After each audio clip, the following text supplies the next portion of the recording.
So you're gonna sit there and tell me that you're gonna make 2% more torque than I do at 5,000 RPM when I know for a fact this 955 makes more torque?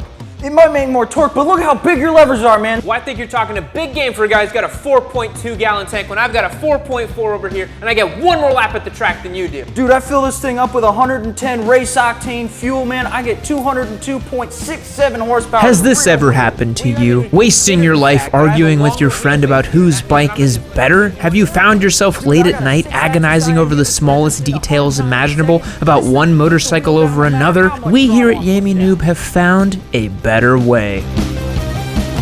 So many of you think we can't even do this comparison today, but here's why we can. They're both red, they're both fast, they're both super sports, and they both cost about the same amount of money. So we're doing it today. So for all the Spec Sheet simps out there, today's Yamaha R1 features a 998cc cross-plane 4 making 200 horsepower and 83 foot-pounds of torque. This thing comes in at a wet weight of 441 pounds and it costs $16,699 on the showroom floor. This here is the Ducati Panigale V2. It comes in at 955 cc's of V-twin muscle, making 160 horsepower, 77 foot-pounds of torque, weighs 441 pounds, and costs you $16,494.99 at the dealership.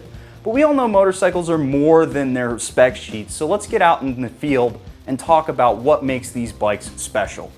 So while the Panigale V2 looks like a super sport, there's actually a really relaxed quality to it. You don't feel like you're some gargoyle riding a unicycle. You actually feel like a normal human being having a good time on your motorcycle. This is a bike that's happy to ride at your pace. It provides you usable but not overwhelming power. No matter what gear you're at or what speed you're doing, it's really just happy to be out and about. So it's not all sunshine and rainbows. Ducati did make a couple of sacrifices to give this bike such good street manners. The suspension, while firm and planted on the street, will buckle a little bit when ridden to the limit. And the brakes, while they're more than adequate for the street, aren't gonna hold up to laps of abuse. But that's the point. Ducati made a super sport for the street rider, and as such, it excels in almost every respect. You just might want to bring some tin foil to wrap around your nuts because goddamn is this a hot place to sit. When you jump aboard the Ducati, the first thing that is kind of shocking to you is the mismatch between the looks of this bike and the feel of this bike. When I'm on this thing, it's not super crazy aggressive like the R1, even though it has the tendency to look like it would be when you start it up and you look at it and it's just this flashy red Ducati, right? But it's really not. It's actually a super approachable, easygoing, and intuitive bike to ride. The ergonomics are comfortable. They're still very sporty and aggressive, but they're comfortable. And that's a clever trick that Ducati's played with this motorcycle, to be honest.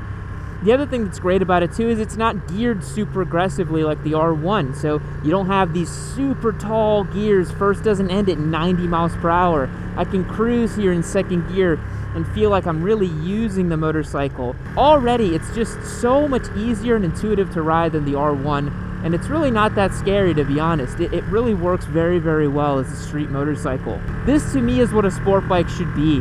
It just works super well. It's easy to ride, and it still makes a great sound and a great amount of power. This is the pinnacle of street motorcycling, in my opinion, for the sporty kind of ride. And how can you argue with that sound?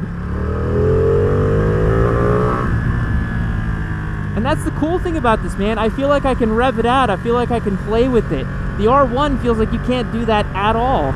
One thing I noticed as well immediately is where the pegs are placed. They're a little bit lower than the R1, which makes it a little bit easier to ride too. These Rossi 2s that it comes equipped with standard as well is an easy tire to ride when the wet, versus the RS10s that the R1 comes with makes it really, really tough and kind of difficult to manhandle in damp conditions. It's a hypersport tire. The other really great thing about this Panigale is it has an all-day comfort quality to it. On my first impression ride on this thing, I ended up putting 100 miles in the saddle of this bike because I just didn't want to stop riding it, and I wanted to keep having fun with it and exploring what it could do. And it's crazy to think that a aggressive-looking motorcycle like this Panigale would be so fun and easy to ride for a long period of time. Whereas on the R1, that is so much a track-oriented, 30 minutes at a time, session after session kind of bike. I never really want to be on that thing for more than about 45 minutes at a time. Whereas this, you could ride all day. The seat is comfortable, the ergos are comfy enough for riding around town. It's a really, really nice place to be for a long period of time. So what can be said about the R1 that we haven't already said? You guys know this is a race bike for the street. Your right wrist literally feels like the hand of God. This motorcycle feels like when you play all 5 of the Exodia cards in Yu-Gi-Oh! No way! It's Exodia! This is a motorcycle that will challenge you every time you ride it. It will demand everything from your senses, and it will reward you with blistering performance both on street and on track. The gearing on this bike is ludicrously long. First gear ends at 90 miles per hour, and as you can tell, the ergonomics are about as committed as that guy in Up was to his wife. However, you won't need a million balloons to yeet yourself into space like he did because you've got 200 horsepower on this thing. Now, the elephant in the room is that while Yamaha did build a championship-winning motorcycle here, it's not exactly fun to ride on the street. When you build something this performance-oriented, you're missing out on a lot of the stuff that makes a bike good. Riding an R1 is a bit like receiving an invitation for a swingers orgy. You're gonna be a little bit nervous at first, and you're definitely gonna wanna make sure you're wearing the right gear when you show up. So guys, like Papa Yam said as we pull away here, the R1 is just sheer, raw, unadulterated power. This thing is completely unstoppable in a straight line. And when you get it on the side of the tire, it feels unbelievable. And everybody loves that feeling of speed, right? I mean, you crack the throttle open on this thing and you get this warp effect where stuff starts to stretch by you like you're on the Millennium Falcon going into hyperspace. It's pretty unbelievable how quickly this thing snaps speed on. And in that sense, it feels really raw and really angry all the time. And it becomes really mentally exhausting to ride.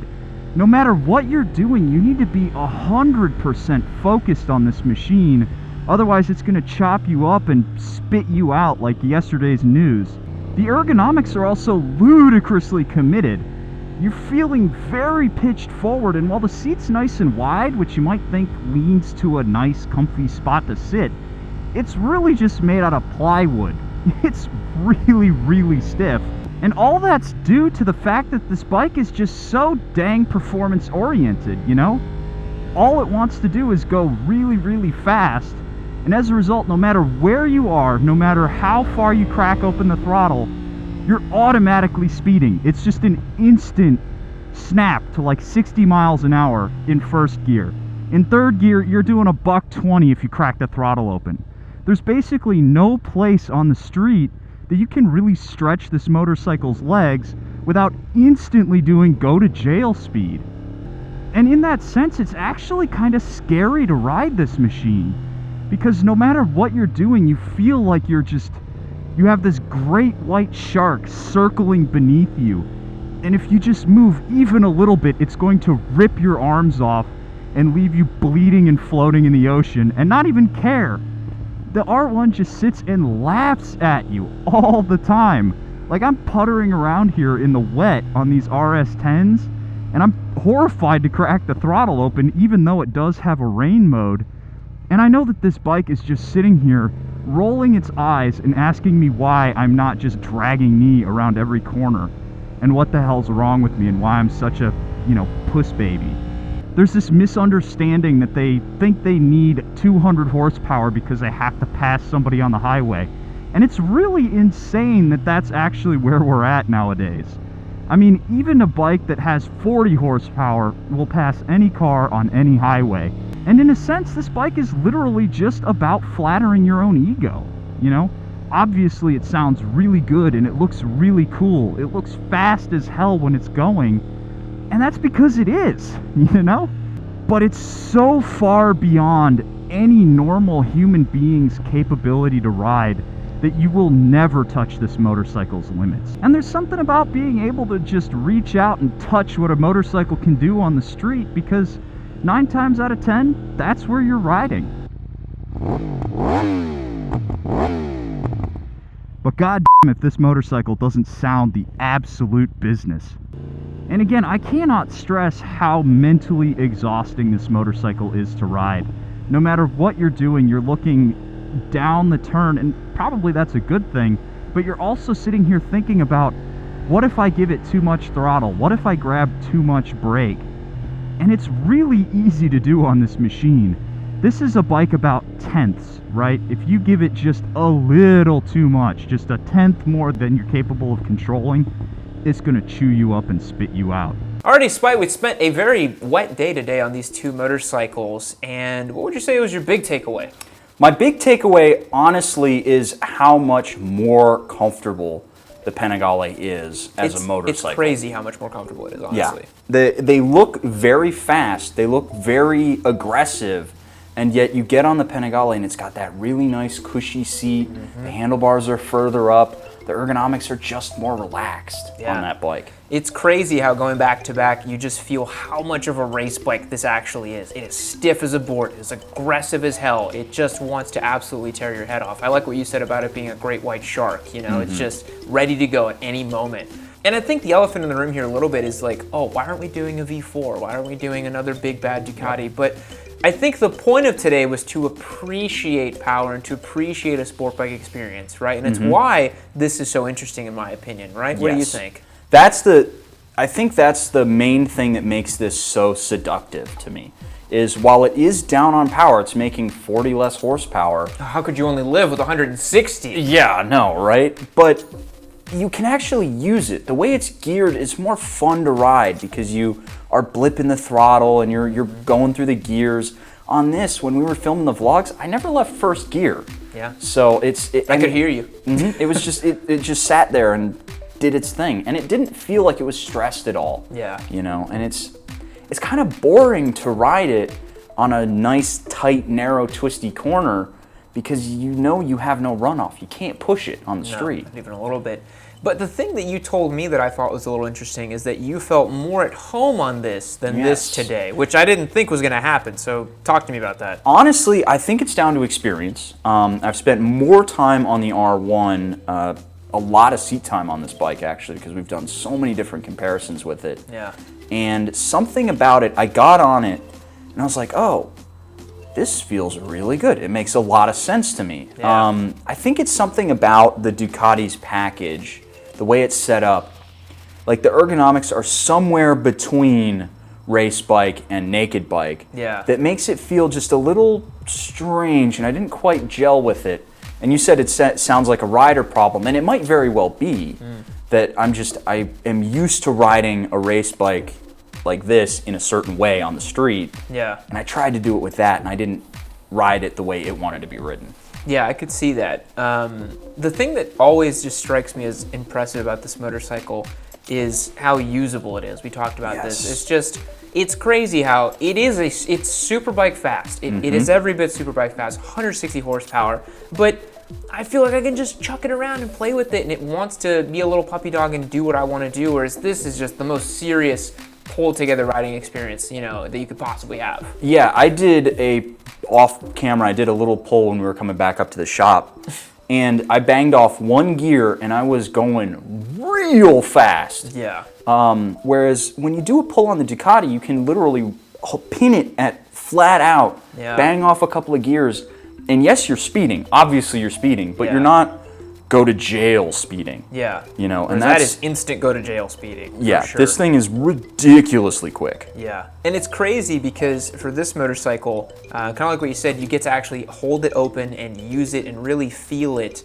And that adds to the experience, in my opinion, where you feel like you can actually spend more time in the fun zone of this bike than you do with that bike. That bike is like you get to just tickle the fun zone, and then it laughs at you, and then it punches you. You know, it's so aggressive. But the real question I think that we're trying to answer today is like, is this necessary to have 200 horsepower, right? Like, of course it isn't. I don't think it is at all to have 200 horsepower, but I think something like this, even though it's not a direct competitor to this motorcycle, actually makes a lot of sense depending on what you're trying to do with it, right? Yeah. We were talking off camera before we even made this episode where it's like, you know, the R1 is a blazing fast, 100 dB guitar solo, whereas this is a dynamic symphony, right? Yeah. And yes, that sounds like Euro snobbery because it probably is. But at the same time, this thing has peaks and valleys, whereas this is just a absolute limited to shit audio file that's just a brick of sound. This thing is, the extremes extreme Yeah. of power. It's so unbelievably potent and so capable. Yeah. Every time I ride it, we left HQ over here, and it never ceases to amaze me what it does. Yeah. When you open the throttle. And the Ducati, you can actually you can play with it. It feels playful. This, it's like if you try to play with it, it'll just kill you. Yeah. It's like, nope, you're done. Bye.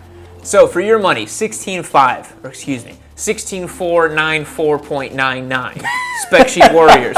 You are seen, you are heard, you are loved. Which one would you have? Ducati. Yeah. Absolutely. I mean, this is fun in very short stints.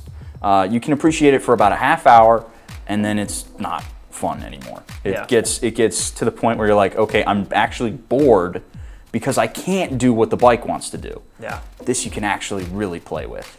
I would agree for pretty much the same reasons. I think for my money, and I was looking for something bright, flashy, red, shiny sport bike, the V2 is the way to go. It's such a cool bike. It works super well, and it's balanced. You know, it's just balanced really, really well.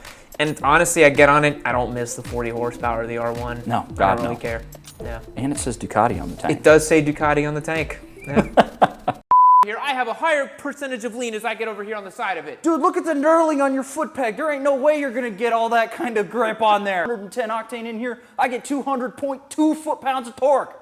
Nope, that's not right. 202 foot-pounds. That's a beefy boy. Well, howdy, partner. How's it going?